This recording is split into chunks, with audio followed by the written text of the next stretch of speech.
আজকে যেখানে বাস্তবসম্মত graphics, virtual reality, online multiplayer experience game ইন্ডাস্ট্রিতে এক নতুন মাত্রা যোগ করছে, সেখানে এই অবিশ্বাস্য অগ্রগতির পেছনে রয়েছে এক অদ্ভুত ইতিহাস। একটি প্রশ্ন যা শত বছর ধরে কৌতূহলী মনকে ভাবিয়েছে: পৃথিবীর প্রথম ভিডিও গেমের নাম কি? ভিডিও গেমের ইতিহাস শুধুমাত্র প্রযুক্তির অগ্রগতির কাহিনী নয়, এটি মানুষের সৃজনশীলতার, কল্পনার এবং বিনোদনের প্রতি ভালোবাসার গল্প। এই যাত্রার শুরু 1948 সাল থেকে, তৃতীয় মহাবিশ্বযুদ্ধের ঠিক 3 বছর পরে। ভিডিও গেমের ধারণার জন্ম। দ্বিতীয় বিশ্বযুদ্ধের সময় রাডার প্রযুক্তির ব্যবহার ব্যাপকভাবে বৃদ্ধি পায়। বিজ্ঞানীরা বিভিন্ন ধরনের ক্যাথোড রে টিউব (সিআরটি) ব্যবহার করে স্ক্রিনে লক্ষ্যবস্তু চিহ্নিত করতেন। এই প্রযুক্তির সঙ্গে কাজ করতে করতে দুই আমেরিকান উদ্ভাবক টমাস টি গোল্ডস্মিথ জুনিয়র এবং অ্যাস্টল রেম্যান ভাবলেন, এই প্রযুক্তি যদি শুধুমাত্র যুদ্ধের জন্য ব্যবহার না করে বরং মানুষকে বিনোদন দিতে পারে। 1947 সালে তারা এমন একটি ডিভাইসের নকশা তৈরি করেন যা ক্যাথোড রে টিউবের সাহায্যে স্ক্রিনে একটি ছোট বিন্দু ডট তৈরি করত এবং খেলোয়াড়দের সেই বিন্দু দিয়ে বিভিন্ন লক্ষ্যবস্তুতে আঘাত করতে হতো, ঠিক যেন এক ধরনের সিমুলেটেড মিসাইল শুটিং গেম। যখন খেলোয়াড় সঠিকভাবে লক্ষ্যবস্তুতে আঘাত করত তখন স্ক্রিনে পরিবর্তন আসতো না বটে, তবে এটি একটি ইলেকট্রনিক খেলা হিসেবে কাজ করত। এটি আধুনিক ভিডিও গেমের মতো ইন্টারঅ্যাক্টিভ ছিল না, তবে গেমিং কনসোলের ধারণার জন্ম দিয়েছিল। Cathode ray tube amusement device আসলে একটি ইলেকট্রনিক গেম যা প্রোগ্রামিং ছাড়াই তৈরি হয়েছিল। এজন্য এটি ইতিহাসের প্রথম ভিডিও গেম হিসেবে স্বীকৃতি হয়নি, কারণ এতে ডিজিটাল কম্পিউটার ব্যবহার করা হয়নি। টুরো চ্যাম্প 1952 প্রথম কম্পিউটার বেসড গেম। যখন cathode ray tube amusement device screen ভিত্তিক প্রথম ইন্টারঅ্যাক্টিভ সিস্টেম তৈরি করেছিল, তখন আরেকজন বিজ্ঞানী, এআই এর জনক অ্যালান টুরিং, এক বিস্ময়কর গেমিং কনসেপ্ট নিয়ে কাজ করছিলেন। 1952 সালে অ্যালান টুরিং এবং তার সহকারী ডেভিড চ্যাম্পিয়ন একটি চেস প্রোগ্রাম তৈরি করেন যার নাম দেন টুরো চ্যাম্প। এটি ছিল বিশ্বের প্রথম কম্পিউটার ভিত্তিক গেম অ্যালগরিদম যা একজন মানুষকে কম্পিউটারের সাথে দাবা খেলার সুযোগ দিত। তবে একটি বড় সমস্যা ছিল, সে সময় এমন কোনো কম্পিউটার ছিল না যা এই সফটওয়্যার চালাতে সক্ষম। তাই টুরিং নিজে হাতে পুরো গেমটি পেপার এবং পেন্সিল দিয়ে সিমুলেট করেছিলেন, যেখানে কম্পিউটার কেমনভাবে খেলতো তা কল্পনা করে তিনি পদক্ষেপ নিতেন। পরবর্তীতে 2012 সালে বিজ্ঞানীরা এই পুরনো অ্যালগরিদম ব্যবহার করে টুরো চ্যাম্পকে একটি আধুনিক কম্পিউটারে চালান এবং দেখা যায় এটি সত্যিই কাজ করে। এটি ছিল প্রথম কৃত্রিম বুদ্ধিমত্তার এআই ধারণা সম্পন্ন গেম। আধুনিক চেস ইঞ্জিন এবং এআই ভিত্তিক গেমের প্রাথমিক ধারণাটি এখান থেকেই আসে। আজকের ডিপ ব্লু, স্টকফিশ এবং আলফাজুইরো এর মতো চেস ইঞ্জিনগুলোর ভিত্তি গড়ে উঠেছে একে কেন্দ্র করে। পৃথিবীর প্রথম ভিডিও গেম কি এবং কখন তৈরি হয়? অনেকেই মনে করেন টেনিস ফর টু প্রথম ভিডিও গেম, তবে গেমিং ইতিহাস আরও পুরনো। প্রকৃতপক্ষে গেমিংয়ের ধারণা আরও আগে থেকেই প্রযুক্তিবিদদের মধ্যে আলোচিত ছিল। 1948 সালে টমাস টি গোল্ডস্মিথ ও অ্যাস্টল রেম্যান প্রথম cathode ray tube amusement device নামে একটি গেমিং সংশ্লিষ্ট প্যাটেন্ট নথিভুক্ত করেন। যদিও এটি কখনো বাণিজ্যিকভাবে প্রকাশিত হয়নি, তবে এটি ভিডিও গেম তৈরির প্রথম বৈজ্ঞানিক প্রচেষ্টা। 1958 সালে টেনিস ফর টু প্রথম সফল ভিডিও গেম।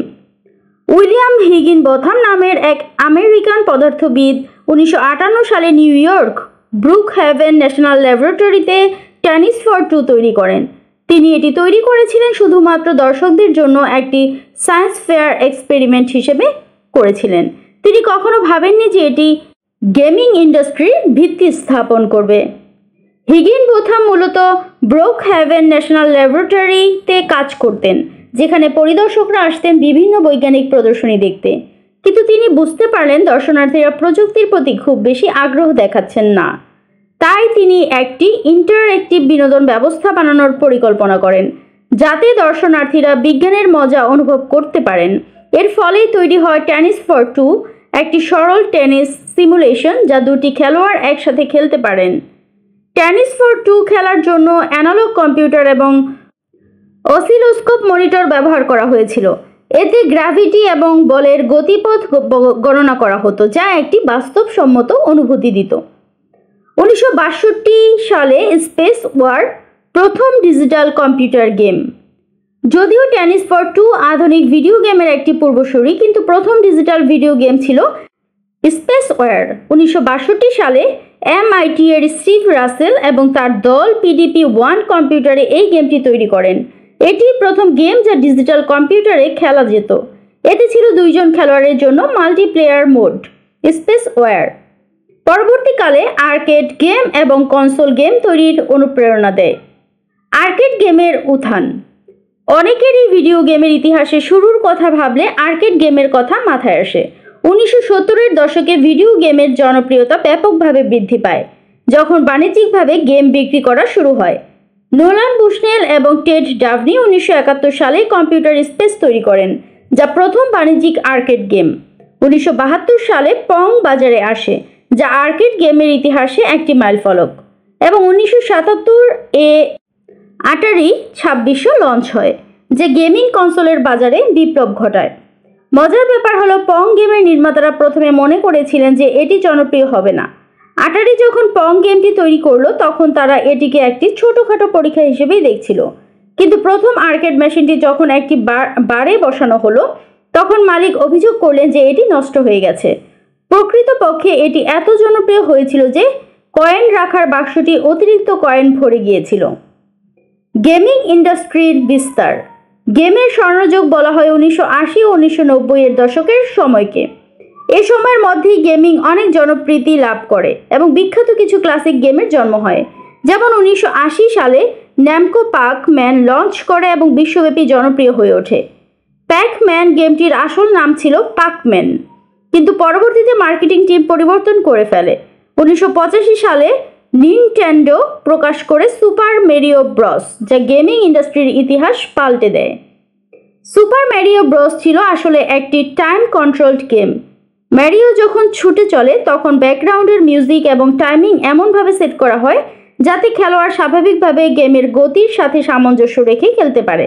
এরপরে ধীরে ধীরে 90-এর দশক super Mario, street fighter, final fantasy এবং ডুমের মতো গেমগুলোর উত্থান ঘটে।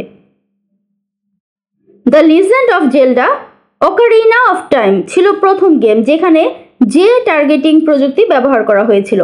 এই প্রযুক্তি এখানকার 3D গেমের স্ট্যান্ডার্ড হিসেবে কাজ করেছে, যেখানে ক্যামেরা লক করে কোনো শত্রুকে টার্গেট করা সম্ভব হয়। গেমিং ইতিহাসের সবচেয়ে বিক্রিত গেম হলো মাইনক্রাফট। 2009 সালে মুক্তি পাওয়া এই ওপেন ওয়ার্ল্ড গেমটি 300 মিলিয়নেরও বেশি কপি বিক্রি করেছে। সবচেয়ে জনপ্রিয় গেম ছিল ইতিহাসে। বর্তমানে গেমিং শুধুমাত্র বিনোদন নয়, এটি একটি $1 বিলিয়ন ইন্ডাস্ট্রি, যেখানে রয়েছে ভার্চুয়াল রিয়েলিটি, VR, AI এবং ব্লকচেইন গেমিং। এখানে মানুষ ক্যারিয়ার গড়ছে, ইনভেস্ট করছে, এমনকি গেমিং থেকে আয় করছে। তবে বর্তমান সময়ে গেমিং ইন্ডাস্ট্রি আসলে কোথায় দাঁড়িয়ে? চলছে স্বর্ণযুগ নাকি নতুন চ্যালেঞ্জের মুখে? এখন এটি এক বিশাল ইকোসিস্টেমের অংশ, যেখানে গেম খেলা ছাড়াও রয়েছে streaming, sports, content creation. Twitch, YouTube gaming এর মতো প্ল্যাটফর্মগুলো লক্ষ লক্ষ মানুষকে গেম স্ট্রিমিংয়ের সঙ্গে যুক্ত করছে, যেখানে গেম খেলা মানুষ ক্যারিয়ার তৈরি করছে। একইভাবে স্পোর্টস এখন এতটাই জনপ্রিয় হয়েছে যে বিশ্বব্যাপী টুর্নামেন্টগুলোর পুরস্কারের পরিমাণ $1 মিলিয়ন পৌঁছে গেছে। এছাড়া মোবাইল গেমিং বর্তমানে গেমিং ইন্ডাস্ট্রির সবচেয়ে বড় অংশগুলোর একটি। PUBG mobile, free fire, Genshin ইম্প্যাক্টের মতো গেমগুলোর জনপ্রিয়তা প্রমাণ করে যে গেমিং এখন আর শুধু কনসোল বা পিসি এর মধ্যে সীমাবদ্ধ নেই, বরং এটি এখন সবার জন্য আরও অ্যাক্সেসযোগ্য হয়ে উঠেছে। গেমিং ইন্ডাস্ট্রির ভবিষ্যৎ কোন দিকে যাচ্ছে? ভার্চুয়াল রিয়েলিটি, VR এবং অগমেন্টেড রিয়েলিটি, AR এখন গেমিংয়ের নতুন দিগন্ত খুলে দিয়েছে। মেটা পূর্বের ফেসবুক মেটাভার্স নিয়ে কাজ করছে, যেখানে মানুষ বাস্তব জীবনের মতো ভার্চুয়াল গেমিং ওয়ার্ল্ডে অংশ নিতে পারবে। এছাড়া কৃত্রিম বুদ্ধিমত্তা AI এখন গেমিংয়ের অভিজ্ঞতাকে আরও উন্নত করে তুলেছে। নতুন নতুন AI চালিত NPC, নন প্লেয়েবল ক্যারেক্টার্স এবং গেমের জটিল স্টোরি লাইন এখন আগের চেয়ে অনেক বেশি বাস্তবসম্মত। এছাড়াও ব্লকচেইন এবং NFT গেমিং নতুন এক সম্ভাবনা তৈরি করেছে। Axie Infinity এর মতো প্লে টু আর্ন গেমগুলো এক সিস্টেমে তৈরি করেছে যেখানে গেম খেলেই মানুষ অর্থ উপার্জন করতে পারে। যদিও এই প্রযুক্তি এখনও বিতর্কিত, তবে অনেকেই মনে করছেন ভবিষ্যতে গেমিং ইন্ডাস্ট্রিতে এটি গুরুত্বপূর্ণ ভূমিকা রাখবে। প্রথম ভিডিও গেম তৈরির পেছনে উদ্দেশ্য ছিল বিজ্ঞান, প্রযুক্তি এবং বিনোদনের মিশ্রণ। প্রথম দিকে এটি শুরু হয়ে মূলত গবেষণার অংশ হিসেবে, কিন্তু পরে তারা বুঝতে পারে গেমিং শুধুমাত্র গবেষণা নয়, বরং এটি একটি সম্ভাবনা। আজকে ভিডিও গেম ইন্ডাস্ট্রি আধুনিক প্রযুক্তির সাহায্যে ভিডিও গেমের এক নতুন জগৎ গড়ে তুলেছে, যা অনেকের মতে আমাদেরকে আসল জগৎ থেকে দূরে সরিয়ে দিচ্ছে। আবার অনেকের মতে আমাদেরকে নতুন নতুন অভাবনীয় বাস্তবতা উপভোগ করার সুযোগ করে দিচ্ছে।